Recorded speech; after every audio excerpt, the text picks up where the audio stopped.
casual Bill is here with some poorly crafted, half-assed draft takes. But KOC, is it more fun when the draft sucks? Why is it more fun to have just all these like maybes, sort ofs, I could talk myself into this, kinda? I feel like teams are going to draft by needs and all hell is going to break loose on Wednesday night. Would you rather have a draft loaded or a draft that's weird like this? A draft that's uncertain. That's what makes it fun to me, because I think you can have that type of uncertain atmosphere with like a lot of great prospects. But the fact that this year we don't know what's going to be happening at number one, we don't know who's going to be picking where with all the trade discussions that are happening. That's what makes it really fun to me, because it's not even just like that at the top 5 or the top 3. It's like that at number 10. Will we get like a Thon Maker level surprise there? Or we like who's going to be taken at like number 17 or number 25 out of the 40 or so guys that you could argue belong in the top 20? It's like one of those weird deep years at each level of the draft. So I love all the uncertainty. That's made like a lot of discussions fun with like Kyle over the recent weeks with the draft show and then talking to people around the leagues through the process too. It's nobody really knows what's going to happen, even just one day out. Well, we've all been texting a lot. I mean, first of all, Risacher is like pretty much still a consensus number 1 pick, and none of us really totally see it. So there's that. And then you have Sarr, who is either going to go first or second, it seems like. Project, I think it's fair to say. Some curiousness about him just in general, not really caring whether he goes first or not. I think I really want to unpack that, Kyle. Just from a psychological standpoint, somebody who's like, oh yeah, I don't really care if I work out for the team with the number 1 pick because they might not be the best fit. I just would like to go to a team that I could get minutes on. Just fundamentally seems weird to me. Where do you stand on it?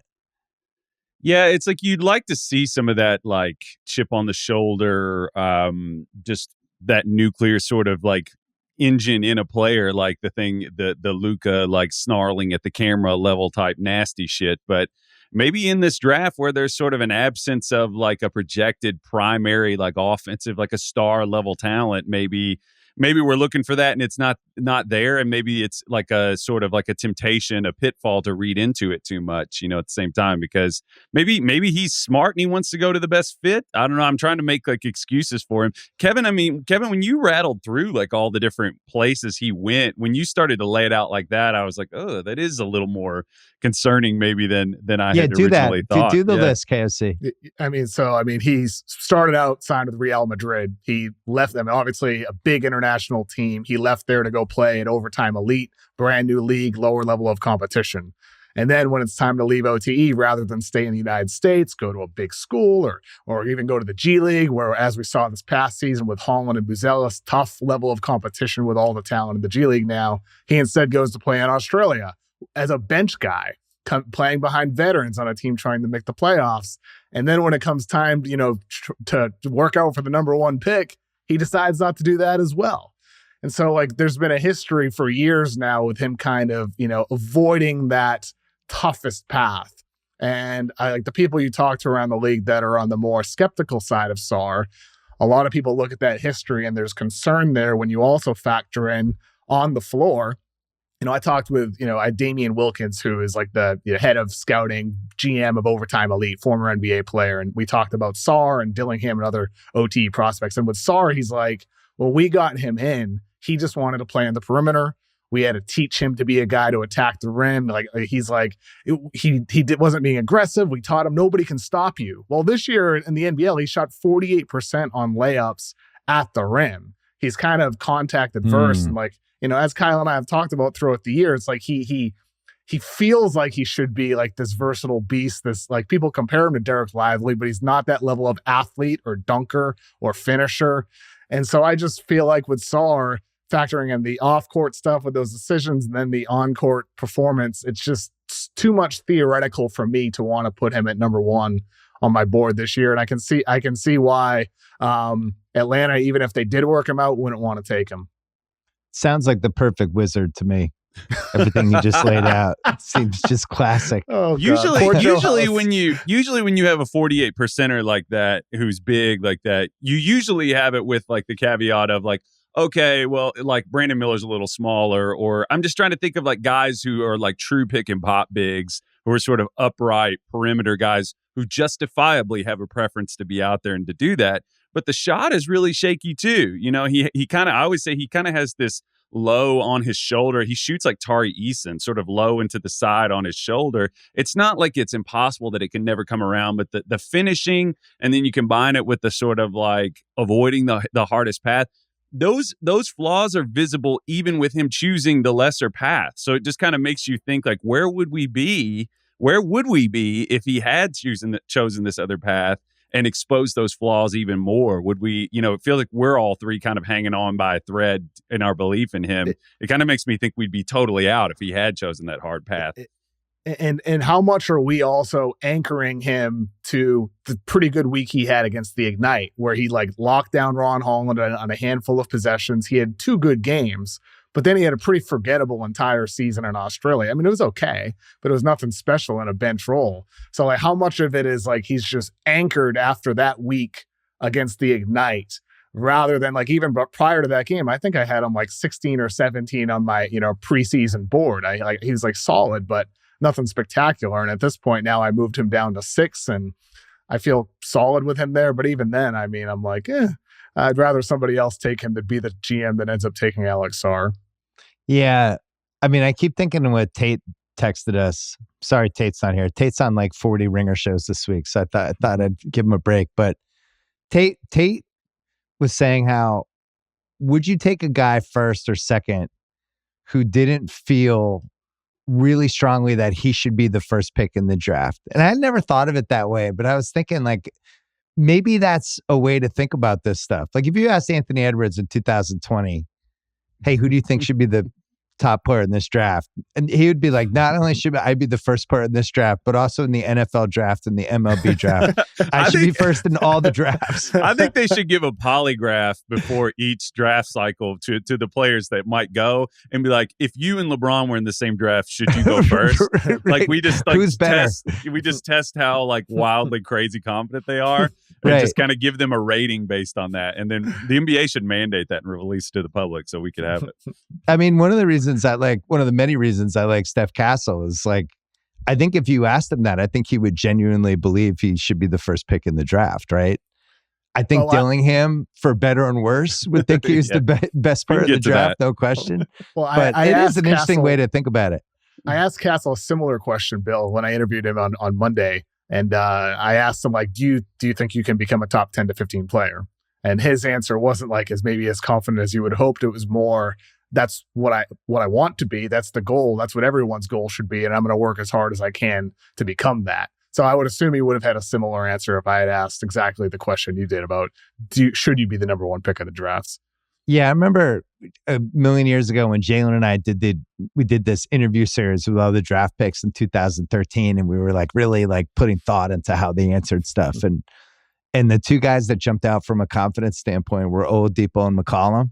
Just the way they handled themselves, their answers, and like their confidence. And you do realize like when you're running these teams, you could get so swayed one way or the other by how somebody handles stupid things like that. But I say this every year, the draft isn't an exact science, but especially in a stupid draft like this, where it's basically like the top 5 doesn't exist. It's just, we're basically starting at pick 6 and you have to think of it that way, or pick 4, however you want to start it. I just want to go with like, what's the 1 or 2 things you're just really good at? And that's it. So if we go through the draft of like the top guys, what are you really, really, really good at? It becomes a little easier, right? Because Clingan, it's like rim protection, lobs. Okay. Those are 2 things. That's like Derek Lively last year. Those are the recipe for if you redid last year's draft. Castle, it's like athleticism, perimeter defense. Like, oh, that's somebody that could play in a playoff series. Sheppard, shooting. Dillingham, really crazy high offensive ceiling, and so on and so on. When I get to like the Sarr, Risacher, who we got to talk about why he's the consensus number one pick, but nobody actually has him number one on a board that we've seen. And it's like the Risacher from what and I'm back out to not liking him. I liked him Sunday and now I'm kind of drifting away from it. But the best case scenario for him is basically like Trey Murphy, right? I was like, Troy Murphy. Oh God. Troy Murphy would be tough. Trey Murphy. I got a Troy Murphy comp in the guy. Quentin Post, 7 footer nice. out of Boston like College. Trey Murphy got paid. He got one big contract. But Risacher, couldn't you say that that's like his best case scenario is that he could become Trey Murphy? No, I don't think so. I think Trey Murphy's got a flamethrower jumper and Risacher doesn't. He's a clip, man. Like Trey Murphy is flamethrower. I'm giving you best case. I mean, I have for my shades of Harrison Barnes, Tobias Harris, like a little bit more streaky as a shooter. That alarmed Joe House, just for the record. Yes. Joe House saw those two names. It's like, I'm out. No. I mean, I get it with Risacher. I get, the 6'8". He's versatile defensively. He's really good as an off-ball defender. You can switch him and play different schemes and all that. I get that he shot almost 40% from three this year, but the fact is that he really only had 2 good months shooting the ball in his entire lifetime. But if you're taking him first, you better think he's as good of a shooter as Trey Murphy potentially someday. Yeah. Otherwise, I don't understand why you would do it. I don't either. I really don't. I mean, look, he shot like 48% from three the first 2 months of the season playing in France. And then he shot below 30% for the remainder of the year, which is pretty similar to what he did every other year of his career playing professionally. And he's been around a 70% guy from the free throw line. He is not a shot creator, does not get to the rim a lot, is not much of a playmaker. And I think he's a very good defender, but not necessarily, he's not Herb Jones. He's not that type of guy on defense. So I just have a hard time with him at one. He feels like if the Spurs or some team feel really good about him as a shooter and what he can be long-term, I think he's going to be a good role player, but I don't think he's worth number one for Atlanta or, Washington at 2 for that matter. And he doesn't really make sense for Houston at 3. And so it's not until 4 with the Spurs that I'm like, okay, this makes some sense to me. Where do you stand on that one, Kyle? I'm with him on that. I mean, you think about like the outcomes that we're like willing to accept with him, and I think that like if he's in my rotation and he comes in and he can make like I don't want to like overdo it with how shaky the shooting is. Like he was 41.4% on spot up looks. You got to think about the types of shots that he's going to be taking. Like he's probably going to be attacking like straight line drives. He does have some nice touch around the basket. He's a smooth mover. He doesn't look I don't think he's as stiff as Tobias, but in terms of like being a help kind of scheme defender, I think he'll hold up pretty well. It's just, are you betting on like the growth plate on his game? Like, are you saying this is a guy that we think could become like a facilitator? Probably not. Like he's probably going to become like a connective, like pass it off the catch guy at best, I think. And I think that's somebody worth taking a gamble on, like in the like 8 to 13 kind of range for me. That sounds great. So why is Gavoni so adamant that he's going to be the first pick? I don't understand it. Well, when I had Gavoni on the draft show, the way Gavoni, spelled out to me is like he's been a high volume shooter for years now. He's taken a lot of shots, and Gavoni told a story about how he was on a plane with him once, and they're sitting, in these crunch seats in a middle seat, and he's like, well, you put him in an NBA situation where he's got time off and NBA training and conditioning, that shot will fall with more consistency. My thing with that is, but he's been a 70% guy from the free throw line. I don't think all that changes. He's never been an elite touch guy, so it's like a really big bet on projecting that shot to become a 40% or near 40% guy like he was for 2 months this season. And I'm just not there with him. I think there's other guys who, are safer bets. There's other upside plays, Ron Holland being one of them. I'd still take Sarr over him. And Hollinger had Ron Holland number 1 today in his list. Yep. Interesting. Yep. Yeah, there's still some Holland supporters out there. Wasserman over at Bleacher Report has Holland number 1 as well. So it's Holland had the classic. People got bored of where he was on the draft list because he'd been there for a while, and then you start talking. It's like it happens with quarterbacks sometimes too. Yeah. Sorry, I cut you. No, go. I was just going to say that archetype. Kevin and I talked about this before the year. I think I kind of forecasted my worry, and you don't want to like sort of like lead yourself to a bad opinion. But at the beginning of the year, I was like, I worry about this archetype sometimes of this like big kid on the playground guy who like in that like grassroots, like they're in high school, they're physically mature, but maybe he's a little more mature than his peers, and he kind of establishes himself as the guy. We've seen that happen over and over again, whether it's like Stanley Johnson or it's who are the other ones we were thinking of? I mean, Michael Kidd-Gilchrist just couldn't shoot the ball at all. I mean, that's another one. Josh Jackson, that archetype can have problems sometimes. But Holland does project. I was making a list of my guys that are like most likely, in the little subcategories, like to become like a tough assignment defensive guy. Like he could buy into that, and I think Holland projects as somebody that could definitely do that. Risacher, I don't really see that with him, to be honest with you. See, this is why this is such a great draft, guys, because there's multiple people where you almost feel like you have to have a hard take one or the other. And there's going to be some stuff that can get cut out a year from now and be like, oh, remember when you said so-and-so and then it turned out to be this way. That's why I would if I was running one of these top 4 teams, especially, I just want the guys that I know are going to be at least good. I'm not trying to get like an all NBA multi-year, whatever. I'm just trying to get somebody who could be a really good starter. And how many guys is that we would kind of bet would at least be really good starters, right? That's Castle. That's Clingan.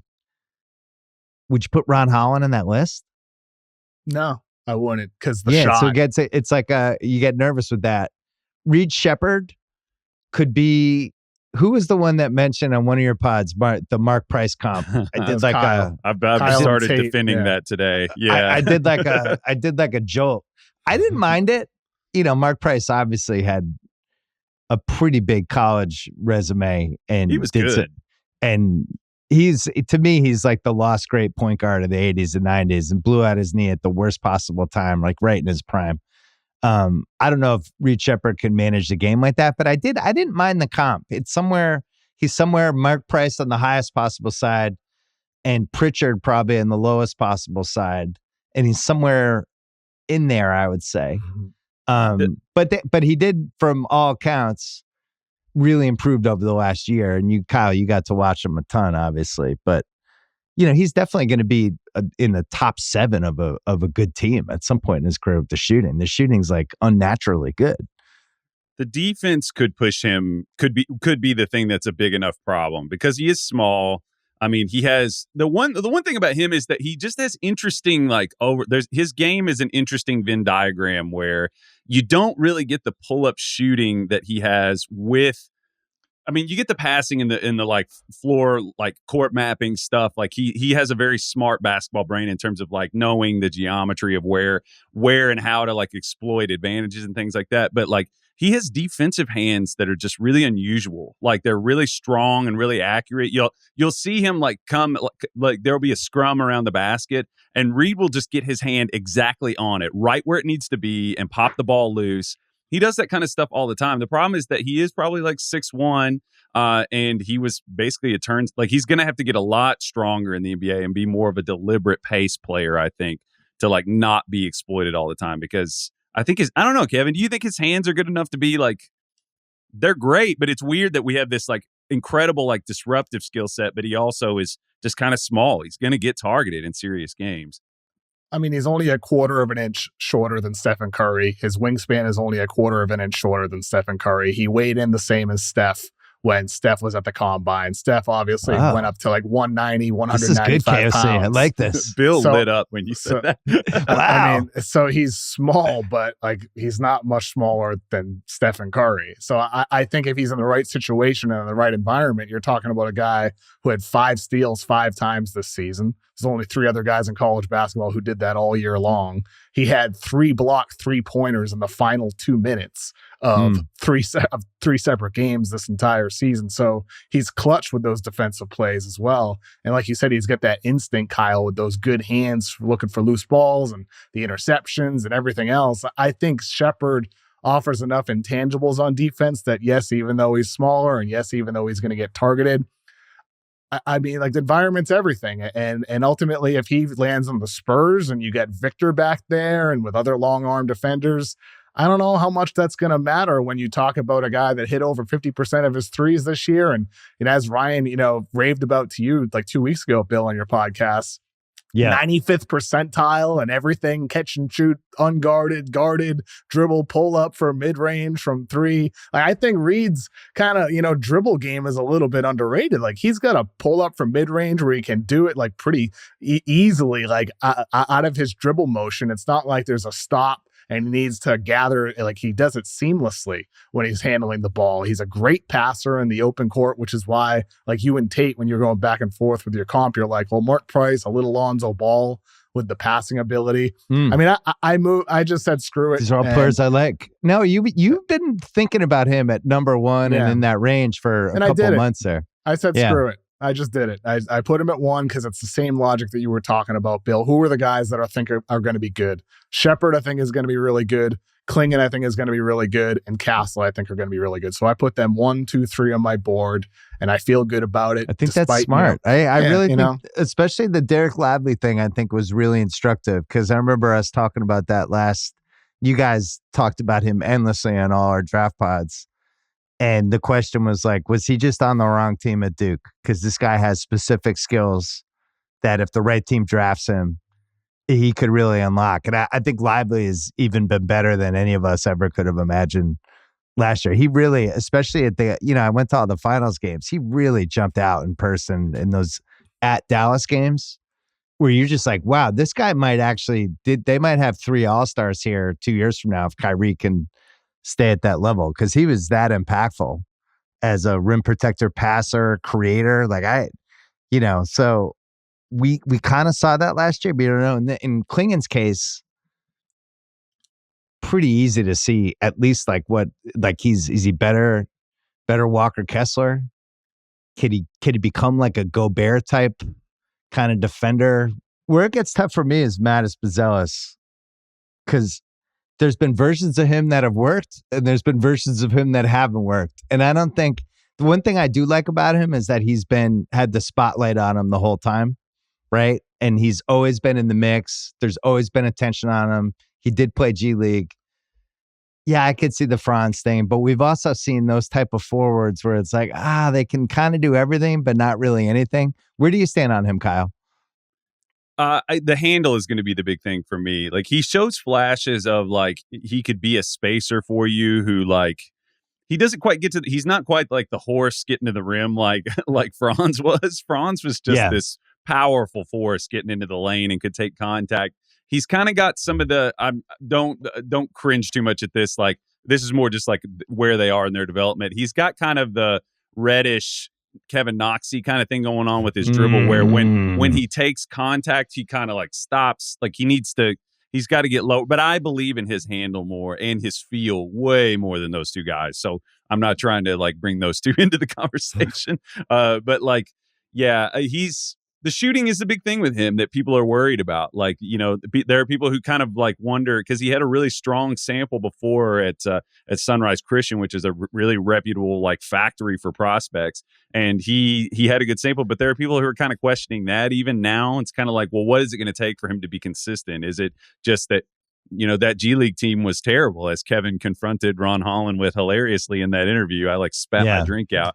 You guys suck so much they shut down the team.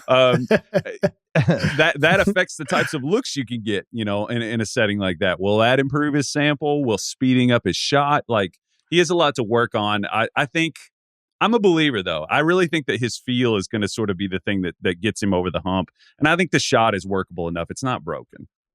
And he adds defense too. I think the defensive versatility, the especially off ball, adds rim protection. He's tough, hard nosed, hustles. I think Buzelis has enough of those qualities on top of the flashes of offensive potential that I give him an edge over Sarr and Risacher as kind of those mystery box prospects where you really don't know what you're going to end up getting. And like you said, Kyle, the feel aspect, like he can handle a little bit. He can pass a little bit, not as like a primary, not as like a point forward necessarily, but he can do that with, I think, in a good team context with other talented players. He could be one of those connective pieces. It's interesting that we lean positive on Buzelis but negative on Risacher, though, isn't it? That like they are similar. What is that about? What do you think the crux of that is? I'm just throwing that for discussion because I think it's the handle. Like I think Buzelis shows more of that creation flashes, like pull up jumpers from mid range, and he did it more at the high school level. Whereas Risacher has always been more of that 3-and-D and hasn't expanded on the role. And maybe he just hasn't been able to show it. And maybe in a different context he would have, but we haven't seen it. So I lean Buzelis there. It would be funny if KOC was like, I just don't trust the French after the Killian Hayes thing. That's just where I am. That might be part of it. It hurt my feelings, and that's just where I am now mentally. That might be part of it, Bill. All right, Rob Dillingham. So this has become my most fascinating YouTube guy. There's a lot to love on the highlights. It's very possible his destiny might be 15 years from now, somebody doing the 3-minute mixtape on whatever social platform we have in 2039, and the headline is Rob Dillingham was a problem. That's one outcome. There's another outcome where he's the rookie of the year and is just super fun, and people are like, holy shit, who is this guy? He's like Jamal Crawford crossed with Kyrie. I don't know what to make of the YouTube highlights, Kyle. I know you watched them all year, but it's really hard for me to believe, A, that Sheppard versus Dillingham is not more of an argument for number 3. If Houston's like, we want a guard, some scoring with just some explosiveness, I don't know why Dillingham's not in that conversation. And then just in general, this guy's probably the most fun player in the draft, and should we be talking about him more? So why aren't we talking about him more, Kyle, man? I think we've talked about this on the Ringer NBA show, on every show. It's just interesting how, and I was telling you, I was like, I can't think of many instances over history, over my time following the draft, where there like was a clear cut. Like Rob Dillingham is unequivocally the most talented advantage creator in the draft. He's probably the most talented, just pure shot creator in the draft. He's the most talented handler. He gets into the and the big difference between him and Reed is very kind of, he doesn't get really low and wide with his dribble. Rob is very low and wide with his dribble. And you mentioned Jamal Crawford. It's kind of, to me, the thing is like, if we know those things are true, what's stopping us? Well, it's like, well, what's stopping us? What stopped Malik Monk from being a primary option on an NBA team? What stopped Lou Williams or Jamal Crawford? Like those guys, even today, we talk about them, we're like, well, who would win in the one-on-one competition? You know, they're like, well, Jamal Crawford would have been a problem, blah, blah, blah. But it's like, I think the worry with him is the defense. Similar. He's very small. He's very skinny. I think he weighed 170 pounds. He would just kind of come and go. He could be a little flighty at times and make, commit really, really timely bad fouls. He was horrible about that. I was told that was one of the big reasons they didn't keep him in the starting lineup as much. He just could be a little bit erratic. But I agree with you. I mean, so you don't think his coaching at Donda Academy really established a good foundation? That's the other thing is and Kevin, you can speak to this from your intel stuff. Tate loves to talk about this. That's the other thing is the intel. I almost forgot about that. He went to the Kanye school. Yeah, he literally went to Kanye school. Decision making negative.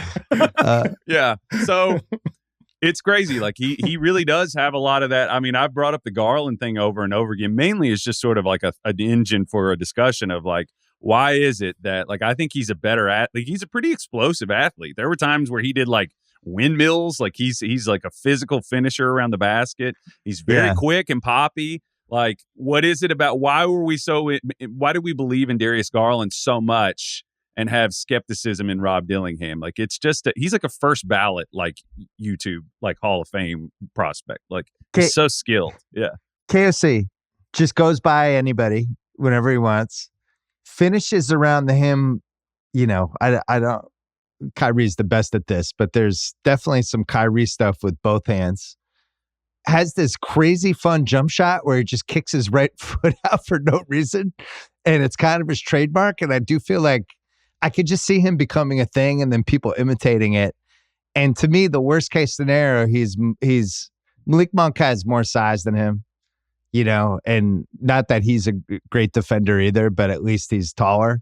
So this kid, worst case scenario, is probably a 6-man.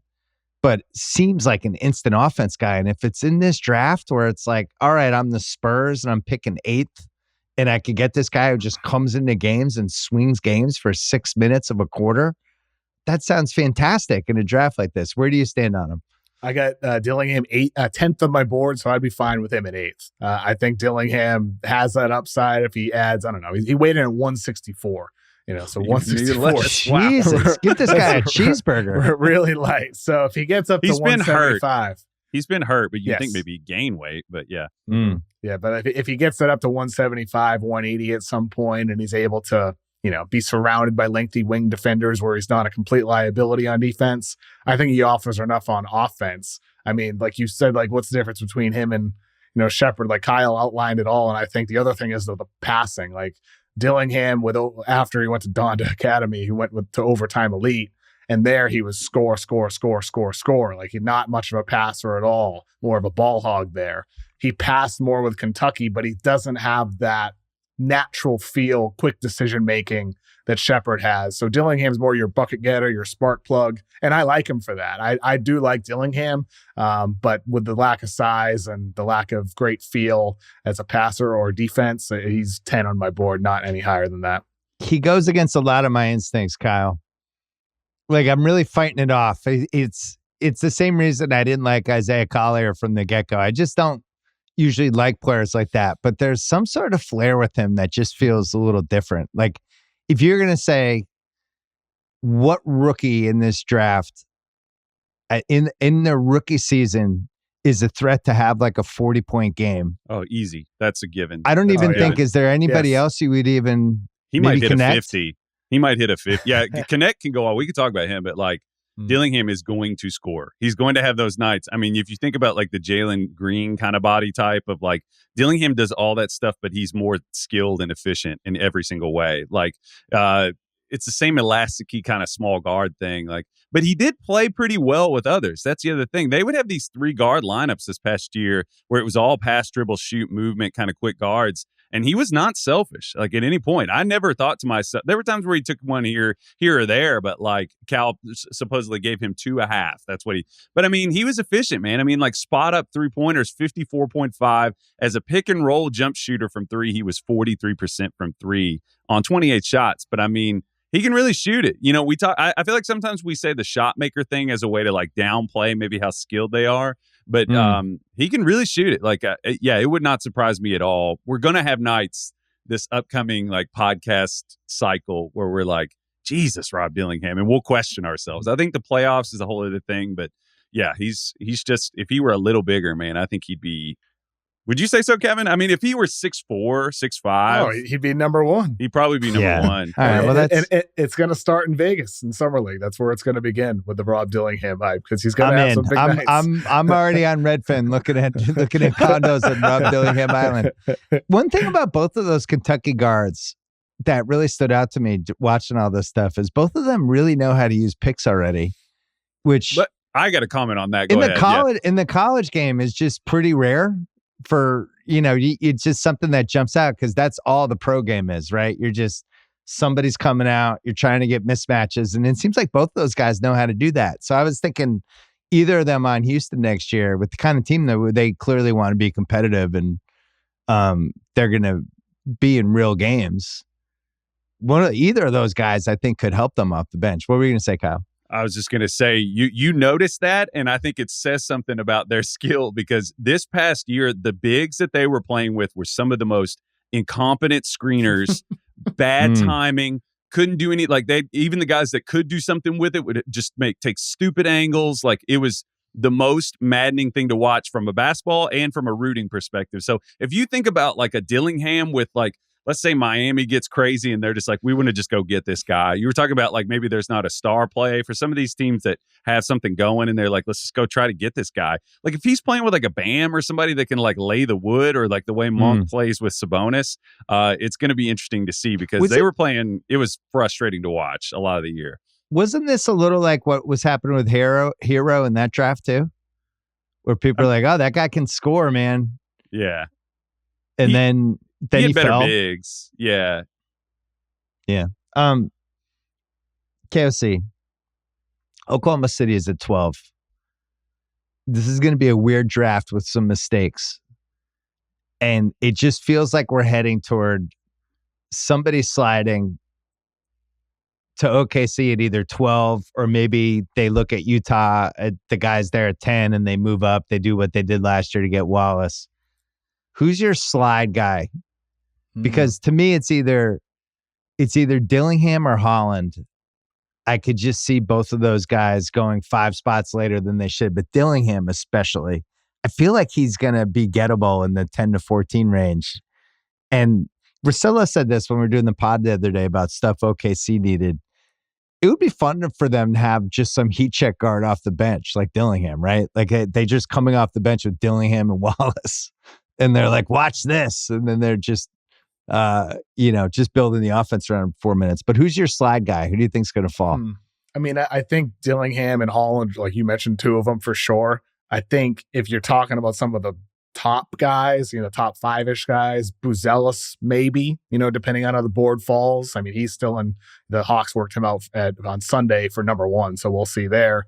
Clingan, dependent on the way the board falls. Like if Atlanta did go Risacher, if Sarr did go 2 to the Wizards, if Sheppard went 3 to the Rockets, and then if 4 was Buzelis and 5 ended up not being Clingan, like it's a lot of those teams, 5, 6, 7. See, if he falls to I 7, disagree on that because I think this. I'm not saying to 12, but to 7. Like if no, but I think guy, NFL QB rules are going to apply with Clingan, where he's such a commodity for this draft with certain teams that I think if he goes maybe to 5, that becomes a trade up at that point. Though? But that's for that's what I mean. For OKC, that is a trade up opportunity, right? Or Memphis. Memphis would be the other one.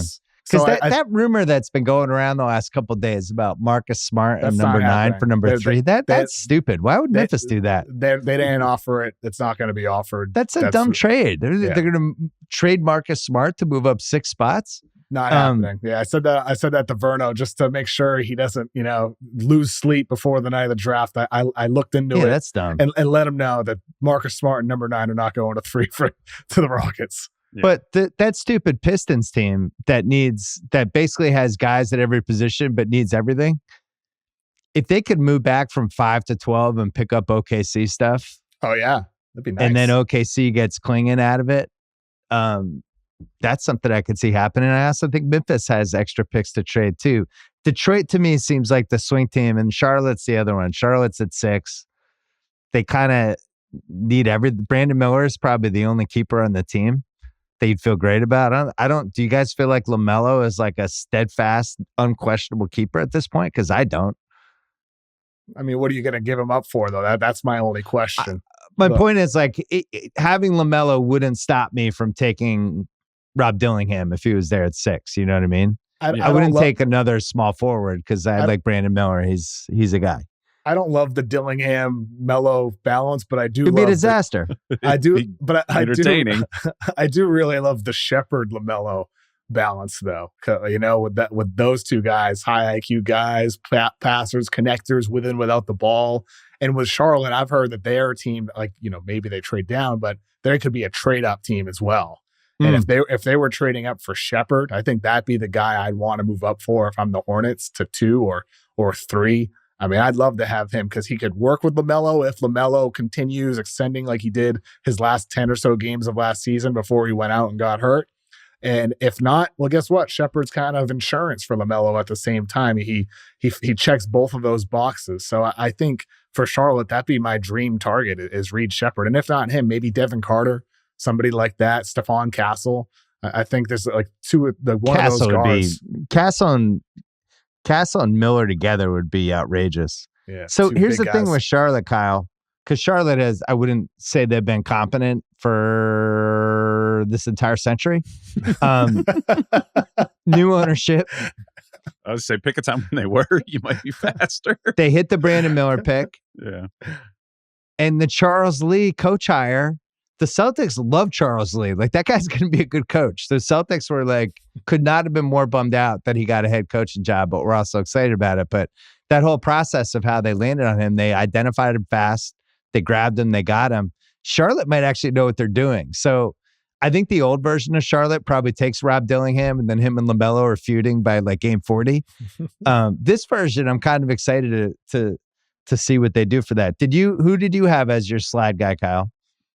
I think Dillingham's going to slide for sure. I don't, you mentioned Clingan. Somebody's going to grab him. I could see Buzelis falling. Me too. Yeah, among those guys, just not necessarily because sometimes guys just fall not because they were, I guess that's not even true. But I mean, if you're looking at like Detroit and Charlotte, I just think they're both in kind of a situation where you're like, okay, the rebuilds have been bad, especially with Detroit. They have new leadership, Charlotte, new ownership. You're kind of like, you can either go like, we're going to rip this out root and stem. For me, if I was Charlotte, I think Mark Williams is worth keeping around. I think they've got a couple things to keep around. Like Mark Williams, yeah. Yeah, I think he'll work. But I just think they run into an issue too, where it's like, if you keep drafting these like dribble pull-up guys who don't put a lot of pressure on the rim, like LaMelo and Reed and Miller would be really fun, but I just think you'd have to have really, really good defensive front court on the other end, and you'd have to have. I like they need culture reset too. I think both of those teams do. And the I think UConn guys, Castle, it'd be a good that. move. KOC, it'd be a good move. They take Castle at 6, which I don't even think he'll be there, but if they could get him, and then they're like Castle and Miller, this is our version of Brown and Tatum. We're going to build around these guys. Just good message. Brown and Tatum just won the title. We'd like to emulate the Boston Celtics, our 2024 world champions. This is a good start for us. Yeah, I'm with you. They would have taken the rando ball creator. All right, let's talk about the most fun guy in the draft. Not from a basketball standpoint, but just from a where the fuck is he going to go standpoint. Zach Edey. You could tell me he goes 9th. You could tell me he goes 25th. I'm prepared for anything. I'm not going to have a lot of hardcore draft takes, but this one I'm going to etch in stone for you guys. I think Zach Edey is a rotation guy in the NBA, and I think he should be a top 15 pick. Let's go. Yeah, Bill. And I think he will absolutely be able to play in a playoff series. I just think like OKC at number 12 would be so much fun if that was the location for him where, look, let's say he's playing 14 minutes a game, but it's just like he's a let's get weird guy where it's like, oh, we're doing this. Oh, now look at this. And you think about what the playoffs we just watched. There's all these situations where sometimes teams are too small, like the Knicks, like they lose Mitchell Robinson. All of a sudden they're playing Precious at center. Well, guess what? You're not going to be able to do that against Zach Edey.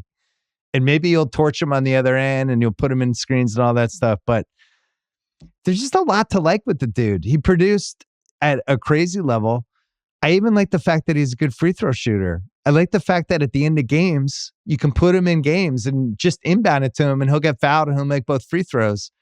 He's something. He's like if he's a 7th man, 8th man on a playoff team, that's pretty great in a shitty draft. So I'm pro Zach Edey.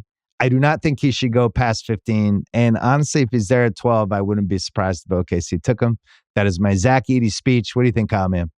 I went on a Thunder podcast and said this, that like, I think there's been a swell of people supporting this idea because I think if you're Oklahoma City, I don't think that you're missing piece. They traded for Caruso, but I don't think that you're missing piece to like shore up that like 4-3 spot where you need some more size to like guard those bigger forwards.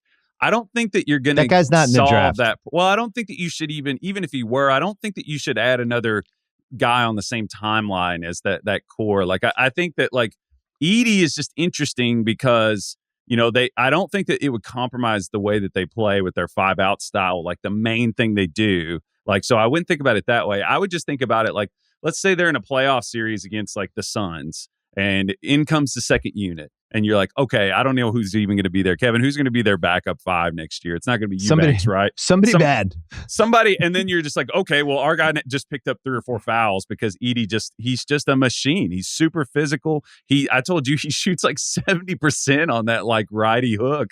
And that was like all of his offense. You can get a little turned off by like how simple it is. But I think that like he gets to the line. He's a foul machine. He catches lobs. I just think he's an interesting, novel thing to have on your bench because I can't really think of a comparison. Like, I can't think of a guy that was that big and that had that much of an effective way that he scores, like in the past. I don't know. Can you all think of a big that was similar to him that was that effective? You know what I thought of? One of the Dallas, the Clippers went away from this in the Dallas series, but one of the things they tried to do early in the series was they had Zubats, and they're like, we think Zubats can bully ball Gafford and Lively. And they would go to him, and he was actually scoring in them in the low post. And I was watching it going, man, nobody does this anymore and just says, fuck you, we're going to post up our center and Dallas tried to do this with Gafford against Tatum a couple times. But for the most part, you just think about the finals, how many teams went small or tried to get away with, like trying to play 5 out like the Celtics did or try to cheat 5-10 minute stretches. And I just don't think you're going to be able to do that against Edey. Like whether he's not going to, I don't think he's going to be an all NBA guy. I don't think he's going to be an all-star, but I think he's going to be a fucking bitch against certain teams. I think he's going to be really hard to guard. Where do you stand, KOC? I mean, minutes after OKC got eliminated, I posted how they should draft Zach Edey. So I've been okay. So we're all buying a condo together on Zach Edey. I mean, I already purchased multiple. Honestly, I mean, I think if Edey goes to OKC, I think he has a chance to be one of the 5 best guys from this draft class, and it's because of everything. What about Memphis? I don't think Memphis is going to take Edey. I think Memphis wants to play fast. I think they want maybe more of like a Clingan space. They want a Ware, even for that matter, too. Khalil Ware would be interesting there, and so would Clingan if they trade up. But Edey for OKC specifically, and other teams too. But with the Thunder, like if he's their change of pace guy for 15 minutes a game in some series and maybe 30 minutes a game in some other series, because the thing with Edey is even though he's massive, he's durable. He played almost every minute in the tournament for Purdue all the way to the title game. He is relentless. He has great energy. And the thing people talk about with his defense, I mention this play all the time, but the block he had on Dalton Connect at the end of the Purdue-Tennessee game where he just outstretched his arm and made this nasty block on Connect going for an extension layup. Purdue had Edey avoid fouls. They wanted him just to use his sheer size to be a deterrent around the rim. They didn't want him going for blocks. They didn't want him getting into foul trouble because if he was, they're dead. Okay? So that moment against Connect, I think, serves as an example of what he could be if he has Chet Holmgren on the wing next to him, if he's on the Lakers and Anthony Davis is next to him, if it's the Heat with Bam Adebayo out there, if it's a too big system. The Heat's another one that I really like for him. Yeah. I think Edey could be nasty and like the offense that he brings. And also, like you said, Bill, good free throw shooter. He's got touch, as you said, Kyle, 70% or whatever it is on that right hook shot. He has touch. And there's a lot of people that believe he can develop like a Brook Lopez-esque 34-35% spot up 3-point shot. And if that happens with Edey, well, that changes everything with the way we talk about him as a future pro in the NBA. He's a funny Philadelphia 76ers pick at 16 too. No break. Just like no Embiid break. Insurance, but also like when Embiid's out, this guy comes in. That's interesting. I hadn't thought about that one before. I wonder if Sacramento at 13, now they have the same issues as Memphis where they want to play fast. They want to play a little, spread, shoot, run and gun and all that. But that would also be a fun guy for them. I just think, I think he'd be fun for a lot of these teams where, you think about like if Miami takes him. Now the Celtics are playing Miami. Porzingis is out. He hasn't recovered from, his injury and they're playing like Luke Cornett. And it's like, Zach Edey's in. Oh my God, he's torching Luke Cornett. It's like, Jesus, he just scored 8 points in 2 minutes. I like that he took a lot of shit as a college player too. I feel like he comes in the NBA with thick skin, which, some of these dudes, like the guys from Kentucky, they were in college basketball for like 5 minutes and they're in the draft, right? Zach Edey was in there for a while with playing in big games in front of big crowds with a spotlight on him. So yeah, I'm kind of in on him. What do you do about Topic coming off the torn ACL where it's like on the one hand, there's value for him. And on the other hand, you don't have a guy for a year. And then his first year, he's coming off a knee surgery. So maybe you lose 2 years, but he's somebody that people thought could potentially be a top 8 pick. What's the right range for him, Kyle? I think that he's a fair bet. Like if you're, this has happened before where guys people get a little turned off. Oh, they've been turned off by the shooting. I mean, that's the thing. Like he hasn't been a consistent pull-up shooter in the way that you would like, which would like unlock a lot of his stuff. I think in the like 10 to 15 range, I think he'd be a fair bet because he's in the like, or maybe even higher. I mean, if it depending on your belief and because among like the pick and roll playmakers in the draft, I have him as like the top 3. Like he's right in there. Like his spatial sense, like, and he's young. Like, people talk about him and Jurisic a whole lot, Nikola Jurisic a lot, and he's a year younger than him. And he just made, Kevin and I talked about it on our show that like he knows how to make every pass, like skip passes, roller passes. And he was playing with grown men. So I think, if you're looking for somebody who's just like, a second side, catch it and like run another pick and roll, his level of decision making is really high, I think. But the shooting's the thing, I think, depending on, I think your willingness to move higher, I think, is probably driven by that. And it's also KOC a fun tank pick, right? If you're Portland at 14, it's like, yeah, let's take the guy who can't play for a year anyway. We want to suck next year. They pre-injured. Yeah, he's pre-injured. He won't. It's like the old Philly move where it's like they're in the process when they're just drafting dudes who probably can't play for them. Where do you have him, KOC? I have him at 15 on my board, in part because the injury knocking him down a bit. And like Kyle said, the shooting, he shot 30% from 3 this past season. He's like a good bet, I think, to figure it out as a shooter. He's an 80+% guy from the free throw range. He's got good touch on, little floater shots near the rim, but he's stiff. Like, I think mechanically he needs to change his shot. I don't think it's a matter of just like getting stronger or getting confidence or whatever. That's, those qualities. I think it's more about he needs to change his mechanics a bit from 3-point range. I could splash a little if you wanted to be confident. He has awesome rhythm as a ball handler. We talked about this earlier in the year that like he just has a nice kind of like movement to the, like you said, he is stiff in like when he gets into his shot, but when you move like that, I think you can be coached to sort of like harness sort of like the energy in the way that you move. Like he's not shooting from sort of like this mechanical stiff way. Like I think that his handle can flow into a nice shot. Like I think it's workable in that way. I agree. Have you heard his Andre the Giant voice? Oh my God, yeah. He's got like the deepest NBA draft voice in like 10 years. He's like, does that move his stock up, Bill? Up 3 spots, I think, right? Oh, Hulk Hogan, how dare you? All right, guys. Before we wrap, it's time for the most exciting moment of the podcast. As you know, the Celtics have the 30th pick.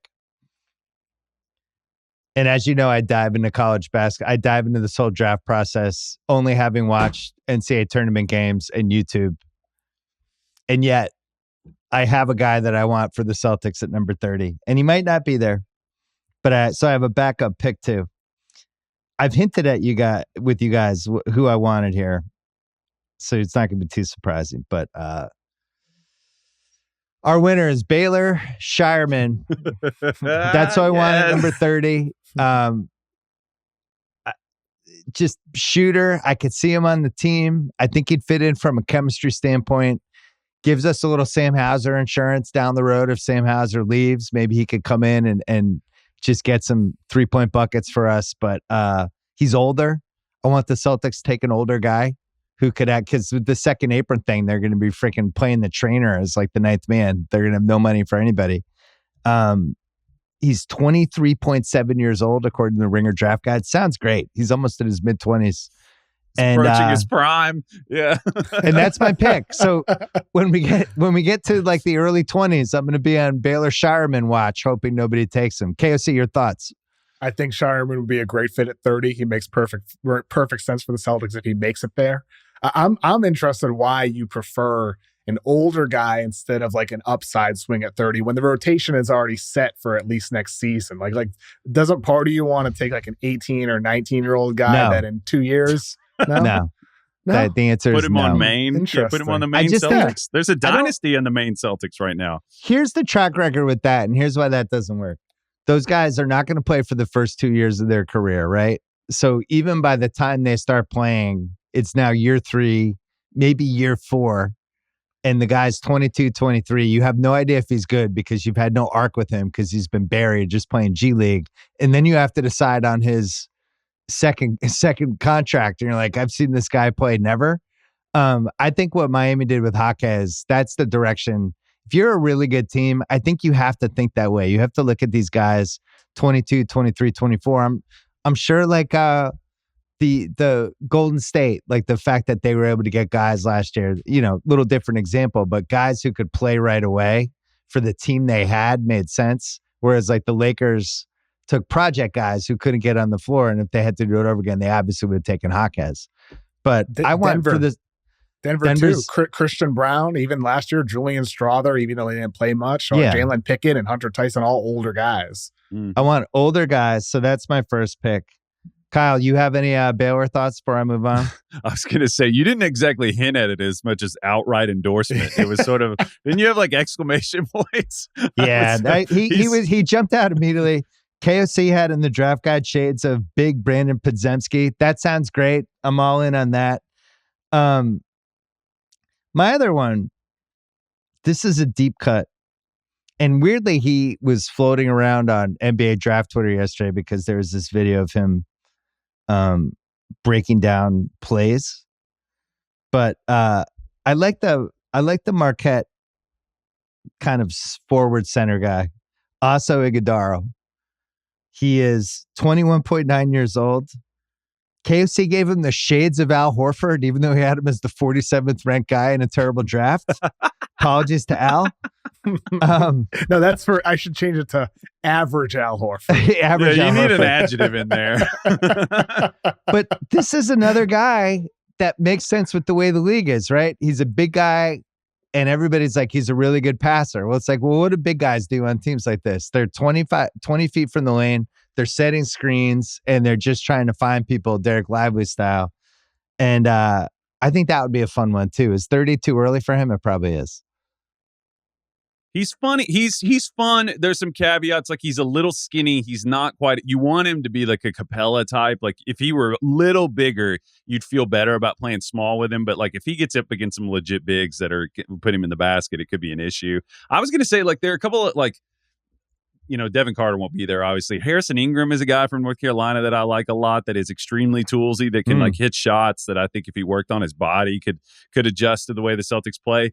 Kevin knows what's getting ready to come next. Kevin McCullough, my guy from Kansas, is the guy he's been one of my favorite players in the draft. I think he owes me a paycheck at this point. I've mentioned him so many times. But he's a weird one because he had the injury and he's been dinged a little. He just might go, 12, 15 spots later than he should have. I studied his tapes too. Yeah, I was just trying to figure out guys who could fit with the team. Like, I think in 2008, they would have taken Isaiah Collar and been like, can't believe he fell to 30. And then he's just getting waived in 2 years. Is there anybody else, KOC?